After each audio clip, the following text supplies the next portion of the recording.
Kenza seorang gadis cantik. Dia tinggal di Perancis. Dia dulu menganut agama Islam, tetapi kemudian memutuskan menjadi seorang Katolik. Dia dibaptis Katolik pada malam Paskah 2025. Banyak inspirasi yang bisa kita timba dari berbagai pertimbangan Kenza memilih menjadi Katolik. Saya akan paparkan kisah Kenza itu. Tentu menarik sekali kisah perjalanan imannya menjadi Katolik.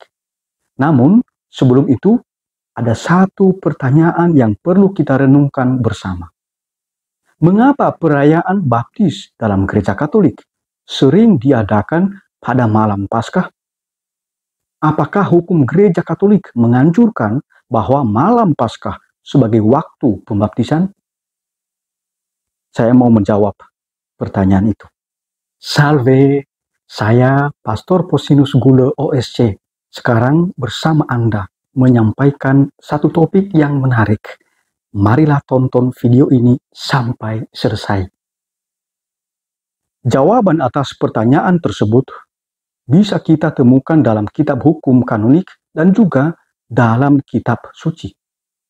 Kitab hukum kanonik atau kitab hukum gereja Katolik menganjurkan agar pembaptisan diadakan pada hari Minggu atau malam Paskah. Hal itu ditegaskan dalam kanon 856.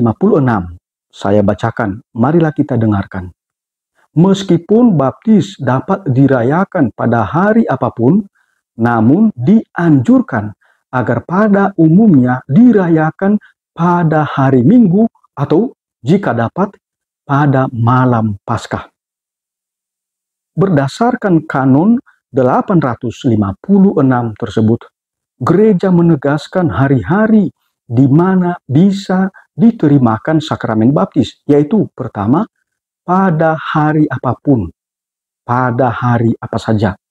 Kedua, pada malam Paskah atau Vigili Paskah. Yang ketiga, pada hari Minggu.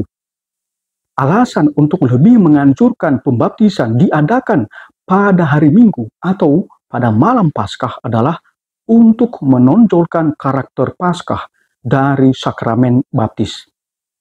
Maka dianjurkan agar sakramen baptis dirayakan pada saat malam Paskah atau pada hari Minggu ketika gereja merayakan kebangkitan Tuhan Yesus. Penjelasan ini ditegaskan dalam buku tafsiran hukum gereja yang berjudul New Commentary on the Code of Canon Law. Pada malam Paskah dan hari Minggu, kita merayakan misteri Paskah, yakni sengsara, wafat, dan kebangkitan Kristus. Melalui baptisan, kita dimasukkan untuk mengalami misteri Paskah tersebut. Melalui kitab hukum kanonik, kanon 849, kita sadari makna baptis kita. Pertama, baptis merupakan pintu untuk sakramen-sakramen lain. Dengan kata lain, seseorang yang belum pernah dibaptis tidak sah secara yuridis menerima sakramen lain, yakni sakramen Ekaristi, sakramen penguatan, sakramen tobat, sakramen pengurapan orang sakit, sakramen perkawinan, dan sakramen tabisan bagi mereka yang mau menjadi imam. Kedua, baptis perlu untuk keselamatan kita. Ketiga, melalui baptis kita dilahirkan menjadi anak-anak Allah. Makna baptis dalam hukum gereja ini hanya menegaskan kembali makna baptis dalam kitab suci, misalnya Injil Yohanes bab 3 ayat 5. Jawab Yesus, "Aku berkata kepadamu, sesungguhnya jika seorang tidak dilahirkan dari air dan roh, ia tidak dapat masuk ke dalam kerajaan Allah." Keempat, melalui baptis kita dibebaskan dari dosa. Yang kelima, melalui baptis kita digabungkan dengan gereja sebagai tubuh Kristus. Yang keenam, melalui baptis kita diserupakan dengan Kristus. Kita diserupakan atau diinkorporasikan atau disaturagakan dengan Kristus melalui baptis. Dan karena itu, kita ambil bagian dalam tugas Yesus sebagai imam, nabi, dan raja. Hal itu bisa kita baca di dalam kanon 204. Pembaharuan janji baptis pada malam Paskah bertujuan untuk mengingatkan kita pada makna baptis tersebut. Pertanyaannya bagi kita adalah apakah kita sudah melaksanakan, sudah menghidupi makna baptis kita yang seperti ini. Maka ini permenungan untuk kita. Kalau belum, banyak kesempatan untuk kita. Marilah kita sungguh-sungguh menghidupi ya makna baptis itu nyata di dalam kehidupan sehari-hari kita. Hidup konkret kita. Kita diserupakan atau diinkorporasikan dengan Kristus melalui baptis, dalam arti bahwa melalui sakramen baptis, kita dikuburkan ke dalam kematian Kristus untuk dibangkitkan dengan Dia sebagai ciptaan yang baru, yang lahir kembali di dalam air dan Roh Kudus, sehingga kita diangkat menjadi anak-anak Allah di dalam Kristus. Ini karakter misteri Paskah dari baptisan kita tersebut.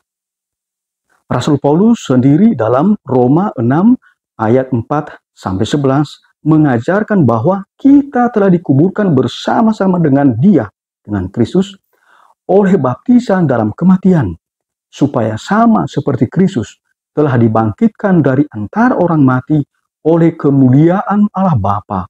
Demikian juga kita akan hidup dalam hidup yang baru. Kamu telah mati bagi dosa, tetapi kamu hidup bagi Allah di dalam Kristus Yesus. Mari sebagai orang-orang yang sudah dibaptis, kita hidup seturut dengan makna baptis itu, yaitu kita menguburkan hidup kita yang lama dengan segala dosa kita, untuk hidup baru di dalam Kristus dengan melaksanakan perintah-perintahnya. Sekarang mari kita dengarkan sekilas kisah Kenza. Kenza adalah seorang wanita muda yang tinggal di Pont Saint-Esprit, Prancis Selatan. Ia ingin pembaptisannya pada malam Paskah 2025 menjadi bukti cintanya kepada Kristus. Kisah perjalanan iman Katoliknya ditulis dalam kolom Inspiring Stories dalam aletheia.org dengan judul Kenza, a former Muslim, wants to move forward with Christ. Di awal masa dewasanya, Kenza yang berusia 19 tahun sudah tahu apa yang dia kehendaki. 2 tahun lalu, wanita muda dengan karakter yang kuat ini mulai mempersiapkan diri untuk lompatan terbesar dalam hidupnya, yakni pembaptisan yang akan diterimanya pada malam Paskah 2025. Kenza ikut masa katekumen, yakni masa belajar menjadi seorang Katolik. Umumnya, masa katekumenat adalah 1 tahun. Namun, Kenza mempersiapkan diri dalam waktu yang cukup lama, 2 tahun. Pengaruh positif seorang teman. Kenza mengatakan, "Saya sudah tidak sabar. Saya telah mempersiapkan diri selama 2 tahun. Saya takut saya tidak akan siap, karena 2 tahun berlalu dengan cepat. Tapi, saya merasa siap. Saya tidak ragu, tidak takut." Kenza menempa tekad kuatnya dalam ujian hidup bersama keluarganya. "Saya dibesarkan sebagai seorang Muslim," jelasnya. "Ayah saya kasar dan kami harus melarikan diri. Hal itu membuat saya menjauh dari agama saat remaja." Namun, wanita muda ini tidak meninggalkan keyakinannya bahwa Tuhan itu ada dan ia harus menemukan jalan menuju Tuhan. Bertemu kembali dengan seorang teman dari sekolah menengah atas saat berada di Valencia menggerakkan hati Kenza mau menjadi penganut agama Kristen Katolik. Kenza memberi kesaksian tentang temannya tersebut demikian. Dia sangat religius. Dia sering bercerita tentang akhir pekannya ketika dia pergi ke gereja Katolik. Dan dengan membicarakannya bersama, sedikit demi sedikit, kisahnya tersebut membawa saya ke agama Katolik. Kenza memelihara imannya yang baru tumbuh dengan membaca Alkitab dan berdoa. Ia juga mengunjungi gereja-gereja di Valencia bersama temannya, dan hal itu sangat penting baginya. Namun, ternyata Kenza sempat dilanda keraguan. Baginya ini tampaknya termasuk pengalaman buruk dalam perjalanan imannya. Akibatnya, keraguan itu membuat Kenza tidak menghadiri misa selama beberapa bulan. Saya merasa seperti berada di persimpangan jalan. Dan ketika Anda masih remaja, Anda kadang tidak memiliki kepercayaan diri yang tinggi dan Anda mudah goyah, katanya. Saya mengambil langkah demi langkah dengan langkah saya sendiri. Menjadi Katolik adalah pilihan hatinya. Kenza pindah ke Menton, Prancis Selatan untuk melanjutkan studinya.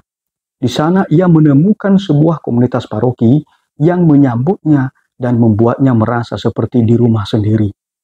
Ia kemudian meminta untuk dibaptis karena ia ingin menunjukkan cintanya kepada Kristus. Saya tahu bahwa Tuhan Yesus selalu ada bersama saya. Itu adalah hal yang pertama yang saya pikirkan di masa-masa sulit, katanya. Ini adalah hubungan yang saling berbagi. Yesus selalu ada untuk saya dan saya ada untuknya. Saya juga dibaptis untuknya untuk membuktikan bahwa iman saya sangat nyata, kata Kenza. Kenza bahkan semakin yakin dan mantap untuk mengambil langkah tersebut setelah mencapai usia dewasa. Sangatlah baik untuk dibaptis pada usia yang sangat muda, karena Anda menghidupi iman sejak usia yang sangat muda. Lanjut wanita muda itu. Tetapi saya akan mengingat pembaptisan saya sepanjang hidup saya. Saya bangga akan hal itu. Saya tidak dilahirkan dalam keluarga yang mengimani Katolik, tetapi inilah yang telah dipilih oleh hati saya, kata Kenza menegaskan. Di Pont Saint-Esprit, Prancis Selatan, di mana Kenza menetap, ia menyelesaikan persiapannya dengan sekitar 10 katekumen lainnya. Saya ingin melangkah bersama Kristus dan dengan seluruh komunitas Kristen Katolik, kata wanita muda itu. Paroki ini sangat membantu saya. Saya pergi ke misa setiap hari Minggu dan kami berkumpul bersama, selalu dalam suasana hati yang baik. Bunda Maria seorang wanita yang menginspirasi Kenza. Ketika ditanya doa mana yang paling disukainya, Kenza menjawab, doa Salam Maria adalah doa yang pertama kali saya pelajari. Suara Kenza berubah ketika ia berbicara tentang perawan Maria, dan Anda dapat mendengar semua kegembiraannya bercampur dengan kekaguman. Kenza mengatakan, menurut saya Bunda Maria dan doa Salam Maria adalah sangat indah, menawan hati. Kenza adalah salah seorang di antara 17.800 orang yang dibaptis Katolik pada malam Paskah 2025 di Prancis. Dengan jumlah itu, mereka yang masuk Katolik di Prancis meningkat tajam hingga 45% dibandingkan tahun 2024. Dari kisah di atas, Kenza tidak menjelek-jelekan agama yang ia tinggalkan. Tidak pernah. Malah Kenza menekankan proses dan pertimbangan matang perjalanan imannya menjadi seorang Katolik. Dia sudah mempertimbangkan dengan sungguh-sungguh dengan matang, berasal dari hati nuraninya. Dan ini kalau kita melihat hukum gereja, ya sejalan dengan apa yang dituntut di dalam kitab hukum gereja, kanon 748, paragraf kedua. Di sana kurang lebih dikatakan bahwa seseorang yang mau menjadi seorang Katolik itu harus dari ketulusan hatinya dan tidak boleh bertentangan dengan hati nuraninya, dan tidak boleh juga dipaksa seseorang itu untuk mengimani Katolik, tapi harus sungguh-sungguh dari kesadarannya, dari hati nuraninya. Sikap Kenza yang tidak menjelek-jelekan agama yang ia tinggalkan itu merupakan pesan bagi kita, bagi Anda yang mau menjadi Katolik. Jika Anda mau menjadi Katolik, jangan pernah menjelek-jelekan agama yang Anda tinggalkan. Jangan pernah. Jangan menjelek-jelekan agama yang Anda tinggalkan. Dan juga agama yang lain. Jangan pernah. Sekarang itu media sosial itu, ya, kadang-kadang kita lihat masih ada yang menjelekkan agama orang lain. Ini tidak baik. Dalam gereja Katolik, kita mengikuti Yesus Kristus yang menghendaki kita mencintai siapapun, membangun persaudaraan dan bukan permusuhan. Kita perlu sadar bahwa melalui baptisan, kita dilahirkan kembali menjadi anak-anak Allah, dan kita digabungkan dalam gereja menjadi anggota tubuh Kristus. Kita sebagai anak-anak Allah dan anggota tubuh Kristus mesti terwujud dalam hidup kita. Maka hal yang sangat penting bukan soal jumlah anggota Katolik, tetapi tentang kualitas seorang Katolik. Kenza, Tuhan memberkati Anda. Dan semua orang Katolik yang menerima baptis pada malam Paskah tahun ini, Tuhan memberkati Anda. Selamat untuk Anda. Dan berjuanglah menjadi sungguh-sungguh anak-anak Allah. Menjadi sungguh-sungguh sebagai anggota tubuh Kristus. Tuhan memberkati. Amin.